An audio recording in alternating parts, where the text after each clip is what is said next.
chili Palmer. It's chilly outside, and it's chilly inside. It's a regular fucking chili fest. That's this economy in one line. The headlines say things that are getting better, but step outside and try to buy a house, finance a car, get groceries, and tell me it doesn't still feel cold outside. Rates are still high. Housing is still expensive. Groceries are brutal. And yet everyone's pretending like spring has sprung. They say the smog's the reason we have such beautiful sunsets. That's what they say, huh? What a bunch of fucking bullshit. This is the perfect metaphor for what they're trying to feed us. They're saying inflation is cooling, that we're on track, that everything's looking better. But here's what's actually happening. Big companies like Walmart, well, they're just eating the cost. They're not raising prices yet, but it's building. So as a consumer, here's what you need to know. If inflation looks like it's gone, but your bills still feel high, you're not crazy. Start tracking what you spend weekly, not what the headlines say, what your wallet says, because your inflation is the only one that matters. You either get it from his wife or out of your own pocket. I don't give a fuck, but you never hand me a book with a miss. This is me looking at the government data. They're saying rent costs are still rising fast, but real-world rent numbers are flat or even falling. They're handing us a book with a miss. Translation for you, if you're trying to qualify for a loan, this fake shelter inflation number, it might keep rates higher for longer. What are you going to do about it? Well, if you're thinking about buying, don't just shop rate. Talk to someone who can look at the whole picture, debt, income, credit, and build a strategy. The headline rate is only part of the story. Faith, I want us to be friends. I really do. And we all know that friends don't hit each other unless they have to. So what do you say we start all over again and you tell me exactly what the fuck is going on? That's the housing market right now. Builders have been playing nice. They've kept building even as costs went up and buyers backed out. Now they're pulling back. Confidence is crashing. Permits are dropping. That means less new inventory and possibly higher home prices down the road.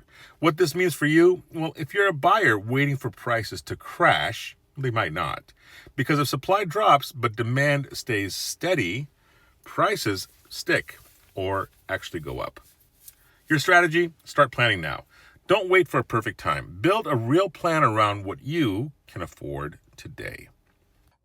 I'll tell you what, Harry. Why don't you take a fucking look at this? And have a piece of this. You know, Harry, this is the exact fucking thing I needed. A little fucking exercise after that long fucking plane ride. That's Powell. Every month he steps to the mic and acts like raising rates is just a little cardio, like the economy is doing just fine. But here's what you actually need to look for. Are your wages going up? Are your credit card balances creeping up? Is it getting easier or harder to save? These are your real number indicators. Because if your income is flat, but your expenses are climbing, well, you're in silent recession, whether they say it or not. Hey, get in line. Yeah, but I don't like waiting in lines. Tough shit, bro. This ain't Miami. You want something? You gotta talk to me. No. Fuck you, fuckball. I mean, LA is an open city, and I don't think I have to get permission from nobody for nothing.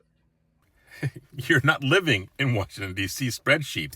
You're living in the real world with real bills, real decisions, and real pressure. And in this world, if you want a house, a car, or a future, you've got to run your own numbers. Don't wait for the Fed to fix it. Don't wait for the markets to normalize. Hey, Chili, is this your ride? Yeah, I'd like to sit up high and check everything out. I mean, it is a Cadillac of minivans. Oh, yeah, check this out.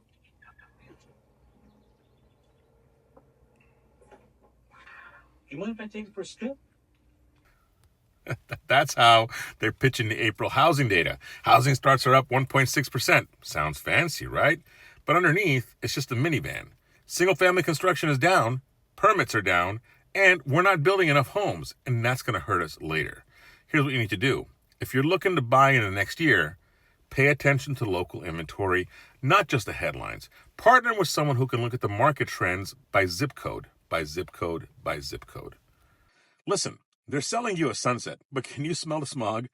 This is the economy we've got right now. High rates, tight inventory, hidden inflation, and a Fed that keeps ordering the omelet that's not on the menu.